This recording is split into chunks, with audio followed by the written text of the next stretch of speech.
Folk करता है परवरिश बरसों, हाथ से एकदम नहीं होते। बिस्मिल्लाहिर्रहमानिर्रहीम। मैं हूं अजीम रहमान सदीकी और चैनल आपका अपना अजीम नामा। ये आपको कब्रिस्तान नजर आ रहा है, वसी ओरीज कब्रिस्तान। ये कहलाता है शहनशाह का कब्रिस्तान और ये करीम ब्लॉक अल्लामा इकबाल टाउन में। मैं इस कब्रिस्तान में रात के 2 बजे आया। मेरे साथ मेरे दोस्त इंतखाब अहमद ज़िया शहीद। और रात के 2 बजे मैं क्यों आया, आइए आपको मैं ये बताता हूँ। तो हम इस वक्त कब्रिस्तान शहनशाह में, और ये देखें जिस शख्सियत की आज मैं कब्र पे आया हूँ, 2 बजे इसी के लिए हम यहाँ पे आए। 2 बजे इनकी तदफीन हुई, इनको दफन किया गया और हमने इनकी कब्र में मट्टी डाली। लेकिन एक हम अहद को दफन कर रहे थे, और ये थे मोहम्मद रफी खावर अल मारूफ नन्ना, जो पाकिस्तान के एक बहुत बड़े कॉमेडियन। और 2 जून 1982 में रात के 2 बजे इधर आया। तो हम इनसे आशना हुए थे बचपन में, जब सबसे पहले टेलीविजन देखा तो हमने इनको देखा। और टेलीविजन जो है नन्ने की वजह से मशहूर है। नन्ना टेलीविजन की वजह से मशहूर नहीं हुआ, नन्ने की वजह से मशहूर हुआ था। उसमें प्रोग्राम आता था अलिफ नून, और उस अलिफ नून ड्रामे में रफी खावर अल मारूफ नन्ना ऐसी अदाकारी करते थे, ऐसी मज़ाहिया अदाकारी करते थे, संजीदा अदाकारी करते थे और एक सबक देते थे अपने भोलपन में और अपनी मासूम हरकतों से, कि पूरा पाकिस्तान उनका दीवाना हो गया था। ये मोहम्मद रफी खावर अल मारूफ नन्ना, जिनका आगाज इस तरह।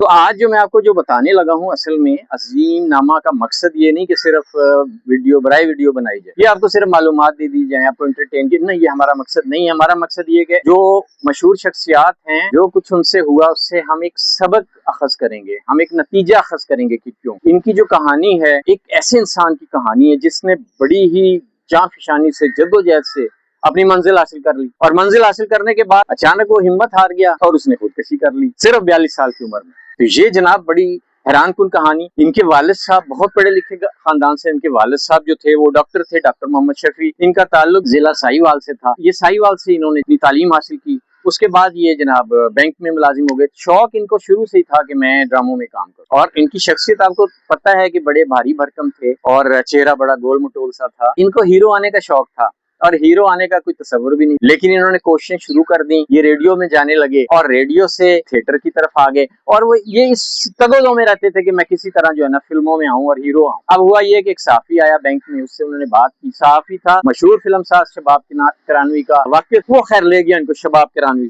के पास, अदाकार नन्हे को, और मुद्दा अपना बयान किया कि मैंने फिल्मों में आना और हीरो आना है। तो शबाब किरानवी उनको देखते रहे और मुस्कुराए, और उन्होंने कहा कि बरखुरदार, आपकी जगह अखाड़े में है, फिल्म इंडस्ट्री में आपकी जगह नहीं है। अदाकार नन्ना जो है मायूस तो हुए, लेकिन वापस आए, जद्दोजहद जारी रखी।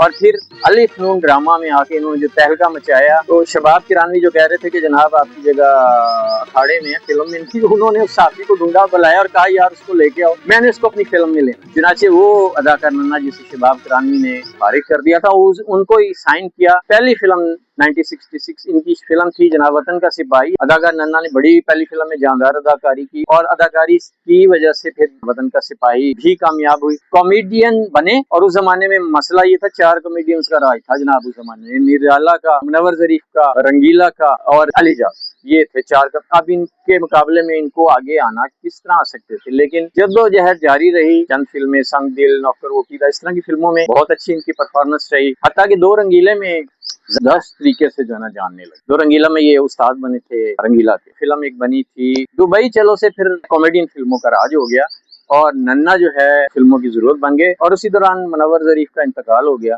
और नन्ना जो है फिर छा गए फिल्मों में, हत्ता कि उनकी जोड़ी अलीजाज। हत्ता कि ये आलम हुआ कि एक वक्त आया नन्हे का राज हो। इनकी फिल्म में इनको किरदार जो है हीरो के दिए जाने लगे, टैका पहलवान से। फिर जनाब नौकर फिल्म में इन्होंने तहलका मचाया, और फिर जनाब साला साहब जी, और इसी तरह दूसरी फिल्मों में नन्ना जो है हीरो आ गए। अब अंदाजा लगाए, बंदा इतना स्ट्रॉन्ग था, इतनी इसके अंदर लगन थी, जद्दोजहद थी कि ये हीरो आ गए। अदाकार नन्हे ने जनाब 300 फिल्मों में काम किया। आलम ये था कि एक साल में 17 फिल्में काम करते थे। अच्छा, अब एक अहम बात मैं और कहने लगूंगा, वो ये है कि मैं जो ये वीडियो बना रहा हूँ, मैं आई विटनेस था। नन्हे की तदफीन में मैं भी शामिल था, और जनाब हम नन्हे के करीब हमसाये भी थे। और नन्हे को जब इसने खुदकशी की, हम तक इतला पहुंची, तो मैंने वो जाके भी वो मंजर देखा। अब हुआ ये कि एक दिन खबर आती है, धमाका होता है, अदाकार नन्हा ने خودکشی کر. خودکشی کیوں کر لی؟ اب یہاں سے ہمیں سبق کیا ملتا ہے؟ ہمیں سبق جناب یہ ملتا ہے، اس کا ہم نفسیاتی تجزیہ کریں گے. اداکار ننھے نے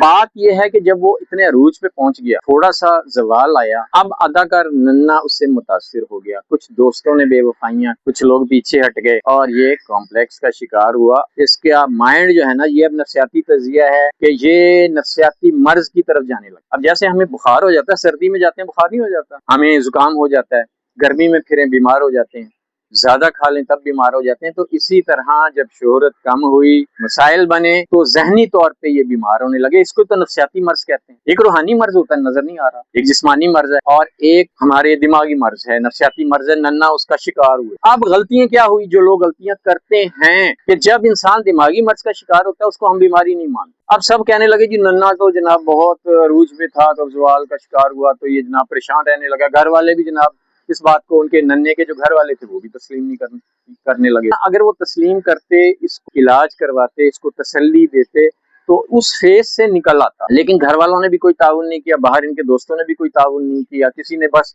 یہ کہنے لگے جی پریشان ہو گیا، اس کو جناب جو فلمیں نہیں ملتی.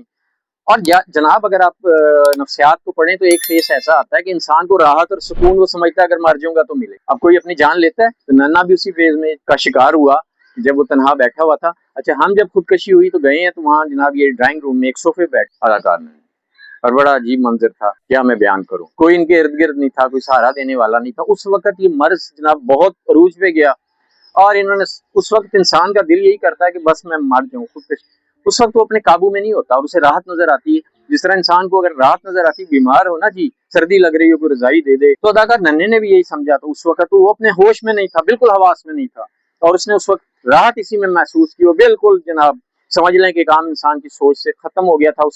اس کے پاس جو ہتھیار تھا اس نے اٹھایا اور گولی چلا. شاید اس کے پاس کوئی ہوتا، اس کو تسلی دینے والا ہوتا، اگر اس کا علاج کرایا جاتا، تو یہ اداکار ننھا جناب جو ہے نہ خودکشی کرتا. تو اس لیے میں یہ بتا رہا ہوں سب کو، جو بھی نفسیاتی مسئلے کا شکار ہو، آپ اس کا علاج کریں، سائیکائٹرسٹ کے پاس لے جائیں، سائیکالوجسٹ کے پاس جائیں، اس کو اللہ کی طرف اس کو راغب کریں، اس کے ارد گرد گھیرا باندھ لیں، تو وہ اس فیز سے نکل آئے گا. ورنہ وہ خودکشی کر لیتا. کہتے نہیں جی خودکشی کر لی، اچانک نہیں خودکشی کی ہوتی. ان کے گھر والے بھی اس کے ذمہ دار تھے، ان کے دوست احباب بھی ذمہ دار، سب اس کے ذمہ دار تھے، جس کی وجہ سے ایک بہت جو ہے نا اعلیٰ قسم کا اداکار ہم سے چھن گیا. تو اس وقت میں بھی موجود تھا وہیں سے دنیا کی بے ثباتی، کس طرح رابطے ایک دم ختم ہو جاتے ہیں. تو جب اداکار ننھے کا نماز جنازہ ختم ہوا، ان کو اندر لے کے آئے تدفین کے لیے. میں نے تو دیکھا زیادہ تر اداکار جو تھے نا، جو ان کے دن رات کے ساتھی تھے، انہوں نے اتنی بھی گوارا نہیں کی 2 مٹھی مٹی ہی ڈال دیں سب چلے گئے. ہاں، اداکار ندیم وہ نہیں گئے. اداکار ندیم جو ہے اس زمانے میں ان کا بھی عروج تھا، تو میں نے دیکھا کہ میرے ساتھ ہی تھے اور بڑے غمگین تھے، اور وہ مٹی ڈال رہے تھے ہمارے ساتھ، اور آخر تک وہ رہے اداکار ندیم.